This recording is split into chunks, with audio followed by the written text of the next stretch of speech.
Bí ojúmọ́ bá mọ́ pèrègùn amáwọ̀ tuntun bọ̀ wáyé, ọpẹ́ ni fún Olódùmarè ọba tó ní kó tún ṣeé ṣe.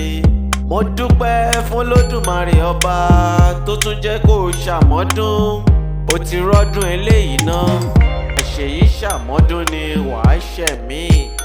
Happy birthday to you, long life and prosperity. Ọmọlára Adéṣẹwà Badirat, ọmọ Yusuf wàá dàgbà ojú ẹ̀ ò ní rí bí. Ọmọ aladomoro, ọmọ Ado-odo Awori, Ado-odo Agbọn, ọmọ afẹ́pọ̀ òórùn jẹ́ṣu, ọmọ Ado Ìlàjẹ, Ado Àmùwà, Ado Ìtàkọ́, ẹ̀yin lọ́mọ ahéré owó. Ọmọ alágbò dúdú kan mi ní jọ̀jọ̀ tó wọnú oko tó di funfun nẹ́nẹ́. Ìbẹ́yìn lẹ pọmọ ọlọ́jà kó sọ̀ tẹ́tú ní kó wá jẹ. Ọmọ iwájú ọlọ́kọ̀ tí ń sunwó, ẹ̀ǹkùlé ọlọ́kọ̀ á sì jìgbà ìlẹ̀kẹ̀. Àárín ọlọ́kọ̀ àtàn yẹbẹyẹbẹ lójú omi. Ẹ̀yin lọmọ ká fọwọ́ wà ká fàjẹ̀ wà, ká dójú agbami ká sọ panu, ká fò gèdègèdè ọwọ́ wakọ̀ délùú Ìṣẹ̀rí Ọlọ́fin. Ọmọ Èlìsà ẹ̀rẹ́ Ọlọ́fin ẹjígìrì síṣẹ́, iṣẹ́ la fi dálẹ̀ Ifẹ̀.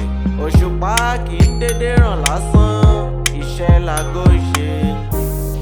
Èlìsà ẹ̀rẹ́ ìbòhùn ló kan mi ọ̀sà tó sọ̀gbọ́n dìlú lówó dé.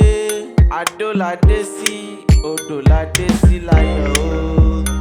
Àwáyọ̀ ládó, ogun òkádórí, àwáyọ̀ o.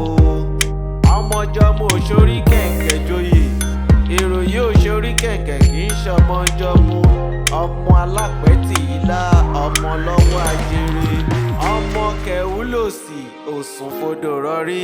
Ẹni tí ó pọn mi roko òǹgbẹ lágbọn lúwa rẹ̀. Ọmọ ibú owó sùn fóòrùn là, ọ̀sán gẹ̀dẹ̀gẹ̀dẹ̀ rẹ̀ bí ìjà. Ọmọ alábẹ́nú a máa ń sá sí ni. Ọmọ onígbó yúnmùyúnmù, ọmọ onígbó ariwo. Long life and prosperity to you. Lolúwájú wọn lọ ń kí ẹ, Ọmọlára Adéṣẹwà. Ọmọlára Badirat wàá dàgbà òní mọ̀ nira o.